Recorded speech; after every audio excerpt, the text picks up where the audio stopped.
Right to health bill को लेकर निजी अस्पताल संचालकों का विरोध लगातार बढ़ता ही जा रहा है। हालांकि अस्पताल संचालक की ओर से जो इमरजेंसी सेवाएं हैं उनको भी बंद कर दिया गया है। इसके साथ साथ इस सरकार की अलग अलग योजना, चाहे वो चिरंजीवी योजना हो, उसको भी पूरा तरह से बंद कर दिया है। हालांकि निजी अस्पताल संचालकों का तर्क है कि बिल में जो प्रावधान है उसमें कुछ प्रावधानों में बदलाव किया जाए। अगर बदलाव नहीं होता तो जो है अस्पताल पूरी तरह से बंद होंगे और अस्पताल में आने वाले मरीजों का इलाज नहीं होगा। इसी को देखते हुए आज निजी अस्पताल संचालकों की ओर से विरोध रैली निकाली गई है और सरकार को घेरने की कोशिश की जा रही है। हालांकि निजी अस्पताल संचालक शुरुआत से ही कहते आ रहे थे अगर ये बिल आता है बिना प्रावधान के, बिना बदलाव के, तो उसका विरोध होगा। अब बिल आने के बाद विरोध प्रदर्शन तेज हो गया है, लेकिन सरकार का तर्क है, खुद कैबिनेट मंत्री प्रताप सिंह खाचरियावास ने कहा कि मेरी डॉक्टरों से लगातार बात हो रही है, मैंने उन्हें विधानसभा में वार्ता के लिए भी बुलाया है और जो कुछ मांगे थी उनको पूरा कर दिया है और कुछ मांगे हैं उनको पूरा करने का काम किया जाएगा। मैं एक सेतु के रूप में उनके साथ काम करूंगा, एक बीच मीडिएटर के तौर पर उनकी भूमिका निभाऊंगा और मुख्यमंत्री तक उनकी बात पहुंचाऊंगा।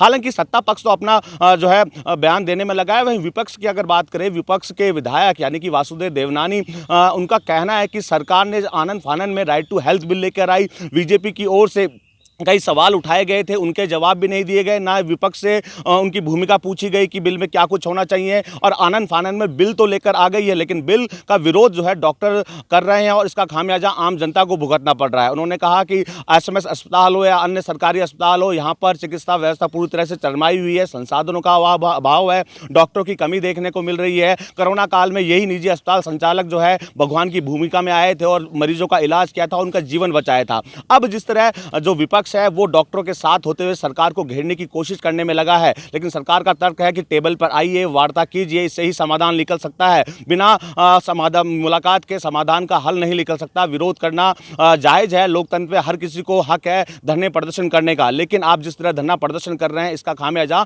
आम जनता को भुगतना पड़ रहा है। अस्पतालों में इलाज नहीं हो रहा है क्योंकि सरकार की ओर से चिरंजीवी योजना का दायरा तो बढ़ा दिया गया, लेकिन अब जिस तरह निजी अस्पताल संचालकों की ओर से आंदोलन किया जा रहा है तो ऐसे में जो मरीज हैं उनको अस्पतालों में इलाज नहीं हो रहा, घंटों लाइनों में लग रहे हैं, लेकिन संपूर्ण कार्य बहिष्कार के चलते उनको वहां पर निजी अस्पताल में इलाज नहीं मिल रहा। मरीज जा तो रहे हैं सरकारी अस्पताल में, लेकिन वहां पर घंटों लाइनों में लगने के बाद भी जो है समय दे दिया जाता है, आगे की तारीख दे दी जा रही है। ऐसे में जनता पूरी तरह से त्रस्त हो गई है। उम्मीद जताई जा रही है कि आज जिस तरह जो डेलीगेशन है विधानसभा आएगा और उनकी जो डॉक्टर है उनकी मांगे सुनी जाएगी और निस्तारण किया जाएगा, क्योंकि डॉक्टर लगातार बिल में बदलाव करने की मांग करने में लगे थे और सरकार का तर्क था कि हम बिना बदलाव के राइट टू हेल्थ बिल लेकर आएंगे। जो मांगे हैं उनको सुना जरूर गया है, कुछ मांगों पर सरकार की ओर से अमल भी किया गया है, लेकिन कुछ एक मांगे हैं जिनको लेकर विरोध जारी है। अब देखने वाली बात यह होगी कि आज विधानसभा में जो है डेलीगेशन को बुलाया गया है, डॉक्टरों का एक प्रतिनिधिमंडल जो है विधानसभा जाएगा, सरकार के साथ वार्ता की जाएगी। क्या इस वार्ता के जरिए हल निकल पाएगा,